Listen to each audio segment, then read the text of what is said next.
नमस्कार दोस्तों, मेरा नाम है सोहित कुमार और आप सभी का स्वागत है हमारी यूट्यूब की ऑनलाइन क्लास पर।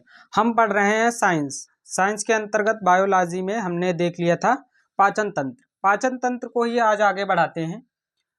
तो उसके बाद आता है छोटी आंत। छोटी आंत का क्या काम होता है? यह आहार नाल का मतलब एलिमेंट्री कैनाल का सबसे बड़ा भाग होता है। इसकी लंबाई लगभग 6.1 मीटर होती है। भोजन का सर्वाधिक पाचन छोटी आंत में ही होता है। जो भोजन है उसका सर्वाधिक पाचन छोटी ही आंत में होता है। और यह क्या करता है? और इसका काम होता है भोजन का अवशोषण करना भी इसका काम होता है। और चौथा पॉइंट क्या है? यह खनिज का भी पाचन करता है। जो खनिज होता है हमारे भोजन में जाता है उसके थ्रू थ्रू उसका भी पाचन छोटी आंत यानी स्मॉल इंटेस्टाइन करती है। जैसा कि मैंने बताया था, छोटी आंत को 3 भागों में बांटा जाता है। सबसे जो पहला भाग होता है, जो सबसे आगे का, जहाँ पित्ताशय का रस आता है और आमाशय से खाना आता है, उसके आगे वाले भाग को ड्यूडेनम यानी ग्रहणी कहते हैं। यहाँ सर्वाधिक भोजन का पाचन होता है। सर्वाधिक पाचन यही होता है। और फिर उसके बाद आता है मध्यांत जिसको जिजुनम कहते हैं। फिर आती है क्षुद्रांत जिसको इलियम कहते हैं। इन दोनों का काम केवल होता है जल का अवशोषण करना। जल का अवशोषण करना इन दोनों का काम होता है। किनका किनका? तो मध्यांत और क्षुद्रांत। स्मॉल इंटेस्टाइन के से जुड़ा होता है। फिर उसके बाद आता है बड़ी आंत जिसको हम इंग्लिश में कहते हैं लार्ज इंटेस्टाइन। इसका क्या काम होता है? तो यह छोटी आंत से छोटा होता है। छोटी होती है, लगभग ये 1.5 मीटर की होती है, यानी 1.5 मीटर की बड़ी आंत होती है। केवल इसका नाम बड़ा है, वही हाल है, नाम बड़े दर्शन छोटे वाला। तो यह कितनी होती है? तो 1.5 मीटर की होती है। इसको हम 4 भागों में बांटते हैं। जैसा कि मैंने बताया था, ये हो जाती है हमारी लार्ज इंटेस्टाइन। इस वाले भाग को हम कहते हैं, क्या कहते हैं? सीकम। और इस वाले भाग को हम कहते हैं कोलन। और इस वाले भाग को, इतने भाग को कहते हैं हम रेक्टम। और ये हो जाता हमारा एनस। तो सीकम क्या करता है? सीकम क्या करता है? जो बचा हुआ जल, दवाइयाँ एवं कुछ खनिजों का अवशोषण करता है। तो कौन करता है? ये वाला भाग करता है हमारा सीकम। फिर उसके बाद आता है कोलन। कोलन में एक बैक्टीरिया पाया जाता है, जीवाणु जिसे कहते हैं ई कोलाई नामक एक जीवाणु पाया जाता है। तो इसको याद रखिएगा, ई कोलाई जीवाणु जो मल को सड़ने से बचाता है। इसीलिए कभी कभी कहते हैं कि जो हमारे शरीर के अंदर हैं वह गुड बैक्टीरिया भी पाए जाते हैं। तो उनमें से ई कोलाई नामक एक जीवाणु है जो गुड बैक्टीरिया है। क्या काम है इसका? जो मल हमारा एकत्र होता है उसको सड़ने से बचाता है। कहाँ पाया जाता है? तो ये इस जगह से रेक्टम में पाया जाता है। फिर कॉलन में पाया जाता है। फिर आता है रेक्टम ये होता है। यह कॉलन ई कोलाई नामक जीवाणु पाया जाता है जो हमारे मल को सड़ने से बचाता है। फिर आता है रेक्टम, यहाँ हमारा मल एकत्र होता है। फिर इसके बाद आता है एनस यह होता है मल द्वार। इसके थ्रू ही हम अपने अपशिष्ट को त्यागते हैं। उसके बाद आता है पाचन ग्रंथ यानी डाइजेस्टिव ग्लैंड। सबसे पहले आता है लार ग्रंथि यानी स्लाइवरी ग्लैंड। इसमें कौन कौन से होते हैं लार ग्रंथ में? तो पहला पैरोटिड, फिर सबलिंगुअल, तीसरा सबमैंडिबुलर। अब पैरोटिड क्या होता है? तो ये मैंने एक मानव का मुख बनाया हुआ है, तो उसमें दर्शाया गया है। तो जो कान के नीचे एक ग्रंथि होती है, यहाँ पर, कहाँ पर? यहाँ पर एक ग्रंथि होती है जिसको हम पैरोटिड यानी हिंदी में कर्णमूल कहते हैं। इनकी संख्या कितनी होती है? तो इनकी संख्या 2 होती है। इनकी संख्या दो होती है, एक इधर दूसरी दूसरी साइड। फिर आता है अधोजीवा, जिसको सबलिंगुअल हम कहते हैं, अधोजीवा। ये कहाँ पाई जाती है? ये तो हमारे ये जबड़े के ऊपरी भाग में पाई जाती है। जबड़े के ऊपरी भाग में ये कुछ इस तरह से बनी हुई है, जिसे हम सबलिंगुअल कहते हैं। इसकी भी संख्या दो होती है, एक इस साइड एक दूसरी साइड। फिर आता है अंधानून यानी सबमैंडिबुलर। ये हमारे जबड़े के नीचे पाई जाती है। यह ग्लैंड हमारे जबड़े के नीचे हिस्से पाई जाती है। इसकी संख्या दो होती है। इन तीनों से मिलकर हमारी लार ग्रंथि बनती है। लार ग्रंथि यानी स्लाइवरी ग्लैंड। इसका काम क्या होता है? इनका सबका काम क्या होता है? पैरोटिड, सबलिंगुअल, सबमैंडिबुलर, इनका क्या काम क्या होता है? तो इनका पहला जो पॉइंट है वह है भोजन की लुगदी बनाना, यानी भोजन को हमारे दांत के द्वारा चबाया जाता है, फिर उसमें उसको लपेटना यानी लुगदी बनाना।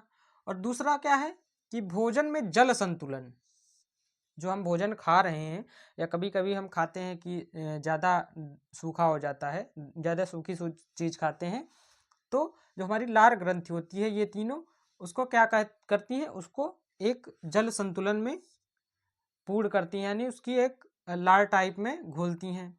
तीसरा पॉइंट क्या हो जाता है? इसकी मात्रा 1 से 1.5 लीटर प्रतिदिन होती है, यानी जो हमारे मुंह से लार निकलती है उसको अगर कलेक्ट किया जाए तो पर डे यानी एक दिन में 1 से 1.5 लीटर जो लार है हमारे ये तीनों ग्रंथ प्रोड्यूस करती हैं यानी निकालती हैं। चौथा पॉइंट क्या है कि इसका पीएच मान, इसका पीएच मान कितना होता है? 6.8 बिफोर डाइट, यानी खाने से पहले, खाने से पहले, यानी जो हमारी लार का पीएच मान है वह खाने से पहले अम्लीय होता है। ठीक है। दूसरा है खाने के बाद,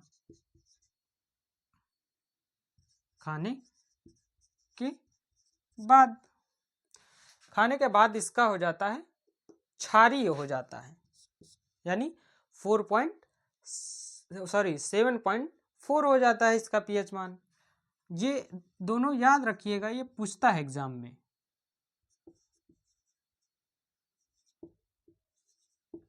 ठीक है। फिर आते हैं कि अब ये लार ग्रंथियां जो हैं ये कौन कौन से एंजाइम निकालती हैं अपने से। तो इनसे निकलने वाले एंजाइम, पहला होता है टाइलिन। टाइलिन, ठीक है। अब इसको पाइलिन मत पढ़ना, इसको हम पढ़ेंगे टाइलिन। ठीक है। टाइलिन, इसके द्वारा कार्बोहाइड्रेट का पाचन होता है, कार्बोहाइड्रेट का पाचन होता है। इससे पहले मैंने आपको आमाशय में बताया था, आमाशय में किसका किसका पाचन होता है? तो वसा और प्रोटीन का पाचन होता है।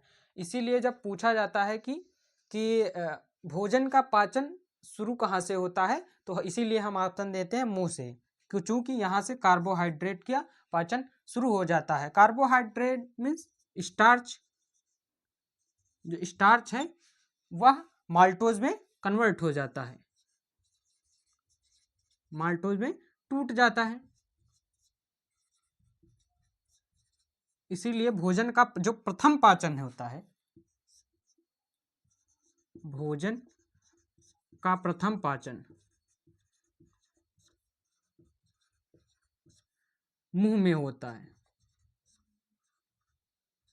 मुंह से शुरू हो जाता है। अगर पूछे कि वसा और प्रोटीन का पाचन कहाँ होता है तब हम आमाशय का नाम लेते हैं, अन्यथा अगर पूछे केवल भोजन का पाचन कहाँ से शुरू हो जाता है तो हम आंसर देते हैं मुंह से। तो फिर दूसरा एंजाइम जो है वो निकलता है, सिक्रीट होता है लाइजोम। यह इसका क्या काम होता है कि जो भोजन के जीवाणु होते हैं उनको निष्क्रिय करता है, यानी जो हम भोजन लेते हैं, मान लीजिए कभी कभी हम कच्चा फल भी खा लेते हैं तो उसमें कुछ बैक्टीरिया जीवाणु पाए जाते हैं, तो उनको निष्क्रिय करने का भी काम कौन करता है? तो हमारी ये लार ग्रंथियां करती हैं। जो एंजाइम है वो कौन सा है? लाइजोम एंजाइम, जीवाणु को निष्क्रिय करता है। डाइजेस्टिव ग्लैंड के अंदर दूसरे नंबर पर आता है बी, जिसको हम जठर ग्रंथि कहते हैं, यानी गैस्ट्रिक ग्लैंड। तो यह पाई कहाँ जाती है? तो यह पाई जाती है हमारे आमाशय में, यानी स्टमक।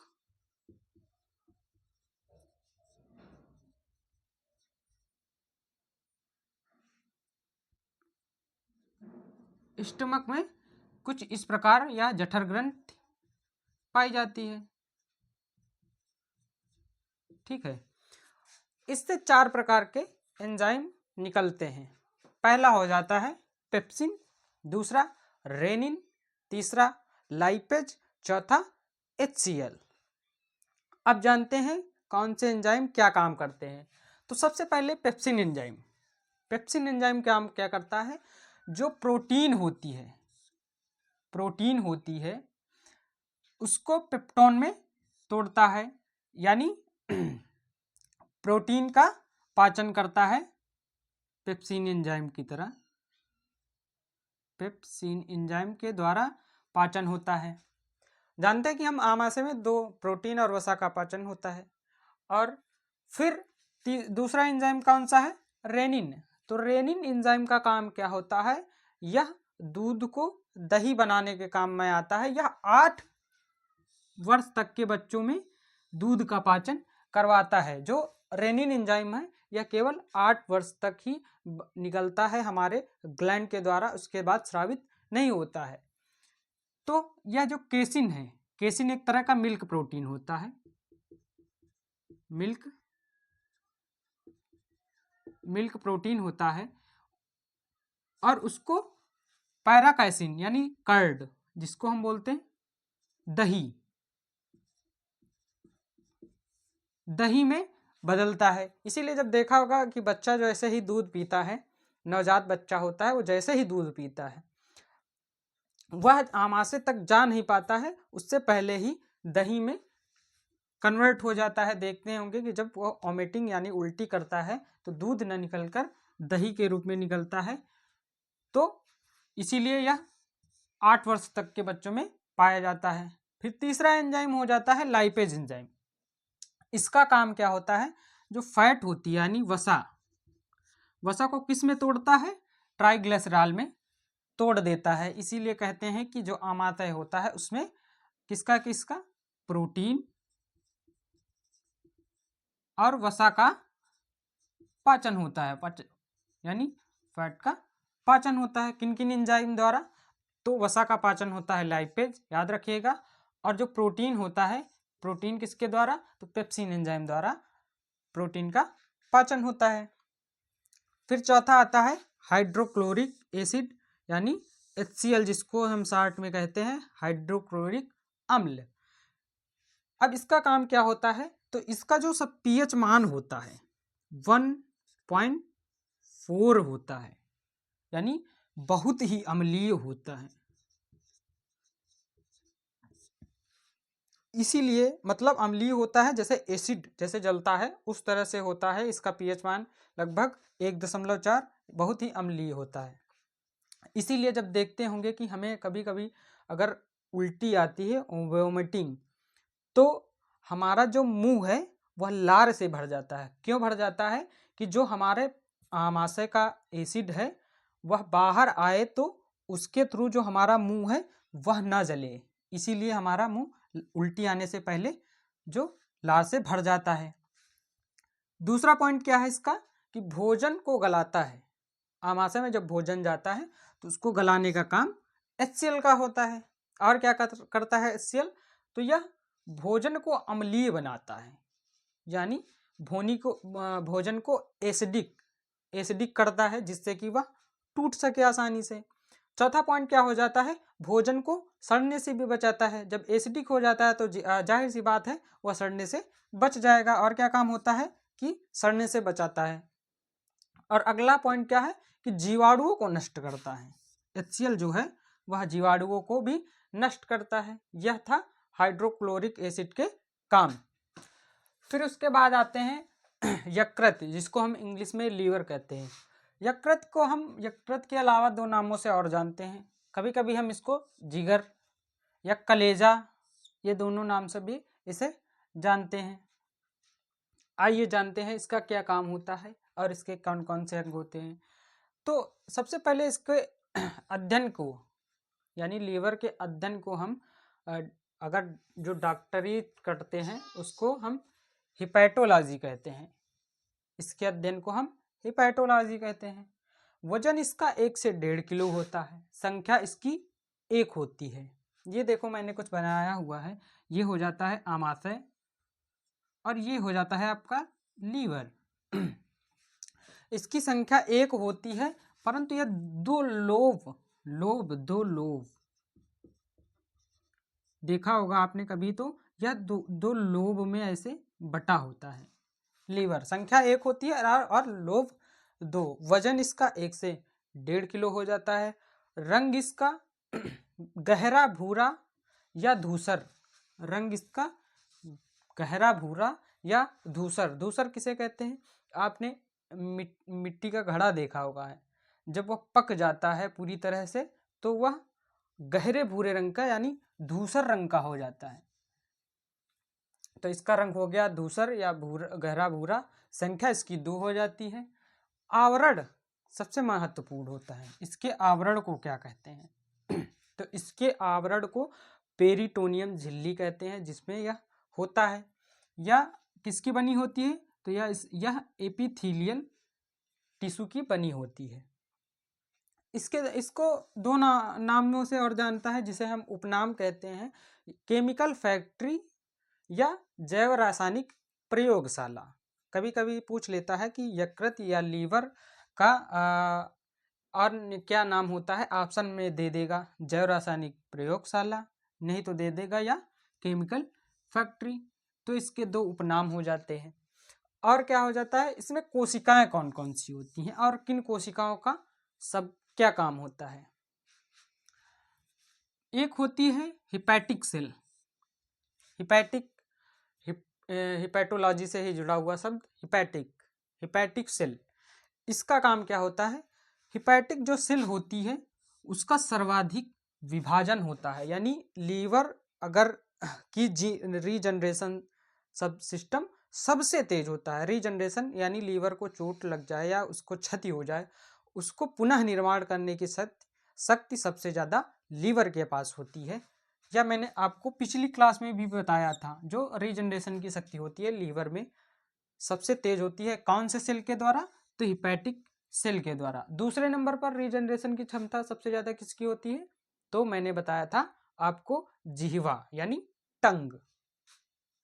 और दूसरी सेल होती है कूफर सेल। कूफर सेल क्या करती है? यह जीवाणुओं का भक्षण करती है। जो लीवर में जीवाणु पहुंच जाते हैं उनको मार देती है, मारकर खा जाती है। अब आते हैं फंक्शन ऑफ लीवर, यानी यकृत के कार्य। तो इसके कार्य क्या क्या होते हैं? तो पहला पॉइंट हो जाता है, सुरक्षा देता है। सुरक्षा किससे देता है? बाहरी आने वाले आघातों या से, जीवाणु या बैक्टीरिया से। कैसे देता है? तो यह एंटीबॉडीज का निर्माण करता है, जो हमें रोगों से लड़ने की क्षमता देता है। एंटीबॉडीज का निर्माण करता है और एंटीटॉक्सिन का निर्माण करके शरीर को सुरक्षा प्रदान करता है। और दूसरा पॉइंट क्या हो जाएगा? यह संग्रह करता है। किन किन चीज़ों का यह संग्रह करता है यानी एकत्रित करता है?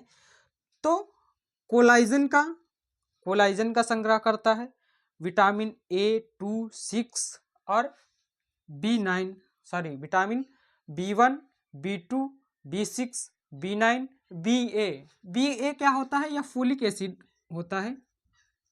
फोलिक एसिड होता है विटामिन BA। और फिर विटामिन ADE के लोहा, तांबा और वसा का यह संरक्षण यानी संग्रह करता है। अब बताइए आप कमेंट करके कि जो विटामिन ADE होता है वह वाटर सोल्यूबल है या फैट सोल्यूबल है? इसको आप कमेंट कर बताइएगा। फिर आता है तीसरा पॉइंट कि यह उत्सर्जन करता है। क्या उत्सर्जित करता है? यूरिया, अमोनिया और भारी तत्वों का यह उत्सर्जन करता है। अगर इसको मान लीजिए पॉइंट में लिखना हो तो कैसे लिखेंगे कि यकृत यूरिया, अमोनिया और भारी धातु जैसे भारी धातुओं का उत्सर्जन करता है। चौथा पॉइंट क्या हो जाएगा? संश्लेषण। संश्लेषण कि यह किन किन चीज़ों का संश्लेषण करता है? तो पहला हो जाएगा प्रोथ्राम्बिन, जो रक्त का थक्का बनाने में सहायक होता है, प्रोथ्राम्बिन, और हिपैरिन, विटामिन ए, 3 चीज़ों का यह संश्लेषण करता है। फिर यह उपापचय यानी किसको पचाता है? तो यह प्रोटीन को पचाना, वसा को पचाना और कार्बोहाइड्रेट को पचाने में सहायक होता है। इससे जूस निकलते हैं जो इन तीनों को पचाने का कार्य करते हैं। फिर अगला पॉइंट क्या हो जाएगा? पित्त निर्माण व स्राव। जो हम जानते हैं, देखा है कि यह लीवर हो जाता है, लीवर, ठीक है। लीवर के नीचे ही पित्ताशय यह बना होता है, पित्ताशय, जिसको हम इंग्लिश में गॉल ब्लैडर कहते हैं, जिससे बाइल जूस प्रोड्यूस होता है, बाइल जूस प्रोड्यूस होता है। तो यह उसको, लीवर का काम यह भी होता है कि पित्ताशय का भी निर्माण कराता है और उससे स्राव भी कराता है, किसका? एंजाइम्स का। और अगला क्या है कि इसका एक विशेष कार्य होता है, जो शरीर का टेम्परेचर यानी तापमान होता है उसको नियंत्रित रखता है। कौन? तो लीवर जो है हमारा, वो हमारे शरीर के तापमान को भी नियंत्रित रखता है। अब आते हैं कि बाइल जूस। बाइल जूस निकलता कहाँ से है?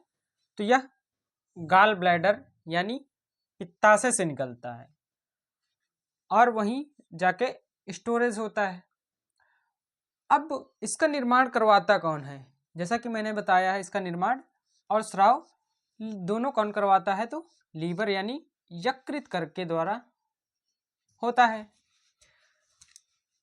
अब इसका पीएच मान कितना होता? तो इसका पीएच मान किसका? बाइल जूस का। तो इसका पीएच मान 7.8 होता है, यानी यह क्षारीय होता है, हल्का सा क्षारीय प्रकृति का। और ये बाइल जूस होता क्या है? बाइल जूस जो है वह आरबीसी के अपशिष्ट को कहते हैं, यानी जब हमारी ब्लड की जो रेड ब्लड सेल्स होती हैं वह मर जाती हैं, तो उनसे एक जूस का निर्माण होता है जिसे बाइल जूस कहते हैं। अब यह 2 तरह की होती हैं। पहला है बिलिरुबिन, जो किस कलर की होती है? पीला कलर की होती है। कौन सा कलर का जूस होता है? पीला कलर का। दूसरा है बिलिबर्डिन। बिलिबर्डिन यह हरा कलर का होता है। अब जो बाइल जूस है, इसका मुख्य कार्य क्या होता है? इसका मुख्य कार्य यह होता है, जो फैट होती है वसा, उसका पायसीकरण। पायसीकरण मीन्स, जैसे मान लीजिए वह बहुत ही उसको सघन बल से जोड़े रहती है वसा को, उसको थोड़ा ढीला करके उसको पायस कर देना। पायस मीन्स थोड़ा ढीला कर देना, उसी को कहते हैं पायसीकरण। और स्टोरेज तो इसका पता ही है, गॉल ब्लैडर में होता है। फिर उसके बाद आते हैं पैनक्रियाज, जिसको हम हिंदी में अग्न्याशय कहते हैं, अग्न्याशय। अब इसमें कौन कौन से एंजाइम्स निकलते हैं उनको देखते हैं। यह दूसरी सबसे बड़ी ग्रंथि है। कौन सी है? तो यह सेकंड लार्जेस्ट। तो फर्स्ट कौन हुआ? फर्स्ट हुआ हमारा लीवर। सबसे बड़ा कौन है? तो लीवर। सेकंड में आता है अग्न्याशय, जिसको इंग्लिश में हम पैंक्रियाज कहते हैं, होती है। यह मिश्रित ग्रंथि है। कौन? पैंक्रियाज। कौन से प्रकार की ग्रंथि है? तो यह मिश्रित ग्रंथि है, इसको याद रखिएगा। अब इसमें 3 प्रकार की सेल्स पाई जाती हैं, जिनको हम आइसोलेट्स ऑफ हैंगरलेंस कहते हैं। तीनों को मिला के आइसोलेट्स ऑफ हैंगरलेंस कहते हैं। तो इसमें 3 प्रकार की सेल्स पाई जाती है, जिनका 3 नाम दिया गया। सबसे पहला अल्फा कोशिका यानी अल्फा सेल, फिर बीटा और फिर डेल्टा कोशिका। ये तीनों कोशिकाओं का कार्य अलग अलग होता है। जो अल्फा कोशिका होती है वह ग्लूकोगान जूस यानी एंजाइम का निर्माण करती है। अब ग्लूकोगान करता क्या है, तो ग्लूकोगान जो है वह ग्लाइकोजन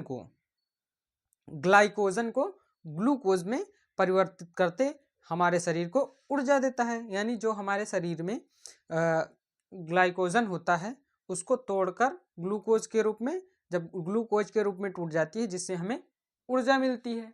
और बीटा सेल्स क्या करती हैं, या इंसुलिन प्रोड्यूस करती हैं। जैसा कि आपने नाम सुना होगा, जो डायबिटिक पेशेंट होते हैं उनमें इंसुलिन की कमी हो जाती है। अब इंसुलिन होता क्या है, इंसुलिन का काम क्या होता है, तो इंसुलिन का काम होता है कि जो हमारे शरीर में ग्लूकोज है, जो हमारे शरीर में ग्लूकोज होता है उसको ग्लाइकोजन में कन्वर्ट करता है, ताकि हमारे जो सेल्स ब्लड है उसका जो मिठास है वो कम हो जाए।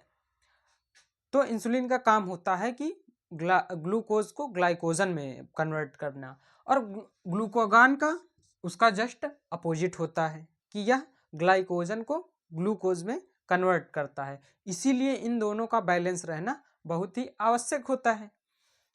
और तीसरा, डेल्टा सेल क्या करती है, सोमैटोस्टेमिन नाम का एंजाइम सिक्रीट करती है।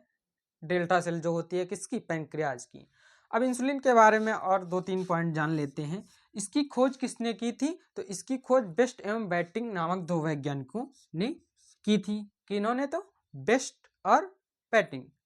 ये खोजा किसमें था, सबसे पहले डहेलिया होती है, डहेलिया एक प्रकार का पौधा होता है, उसकी जड़ में इंसुलिन को खोजा गया था। किसके द्वारा, बेस्ट एवं बेंटिंग के द्वारा। और इसमें एक खास बात होती है कि इसमें जस्ता है, जो जस्ता धातु है वह पाई जाती है। कौन सी धातु पाई जाती है, तो जस्ता धातु पाई जाती है। इंसुलिन का काम जैसा कि मैंने आपको बता ही दिया है, ग्लूकोज को ग्लाइकोजन में बदलता है। अगर पूछे ग्लूकोज को ग्लाइकोजन में कौन बदलता है, तो इंसुलिन बदलता है। और ग्लाइकोजन को ग्लूकोज में कौन बदलता है, तो ग्लूकोगान। अब जैसे इंसुलिन की मात्रा कम हो गई, इंसुलिन की मात्रा कम हो गई तो ग्लूकोज बढ़ जाएगा। तो वही है, ये एरो दिखा रहा है कि हमारे शरीर में अगर हमारे ब्लड में इंसुलिन की मात्रा कम हो गई है, पैंक्रियाज ने इंसुलिन कम प्रोड्यूस किया, तो ग्लूकोज की मात्रा बढ़ जाएगी, उसे हम डायबिटिक पेशेंट कहेंगे। ठीक है। और अगर इंसुलिन की मात्रा बढ़ गई, दोनों रीजन हो सकते हैं ना, मान लीजिए इंसुलिन ज़्यादा बनने लगा तो इंसुलिन की मात्रा बढ़ गई और ग्लूकोज की मात्रा कम हो गई, तो इसे हम हाइपोग्लाइमिक कहेंगे। और अब आते हैं कि जो अग्न्याशय हमारा है कौन कौन से प्रकार के एंजाइम या निकालता है, जिसे हम क्या कहेंगे, पैंक्रियाटिक जूस, यानी जिसे दूसरे नाम से हम जानते हैं जिसे पूर्ण-पाचक रस भी कहते हैं। अगर पूछ लिया जाएगा कि पूर्ण-पाचक रस किसे कहते हैं, तो हम कहेंगे जो हमारे अग्न्याशय यानी पैंक्रियास से निकलता है उसे पूर्ण-पाचक रस कहते हैं। इसका पीएच कितना होता है, तो इसका पीएच 8.3 होता है। इसमें 3 प्रकार के एंजाइम निकलते हैं। तीनों का काम क्या होता है, सबसे पहले ट्रिप्सिन। ट्रिप्सिन क्या करता है, तो यह प्रोटीन का पूर्ण रूप से पाचन करता है। किसका, प्रोटीन का। और इमाइलेज करता है कार्बोहाइड्रेट का। और लाइपेज, जैसा कि आपको मैंने बताया, यह वसा का पूर्ण पाचन करता है, यह पहले भी मैंने आपको बताया है।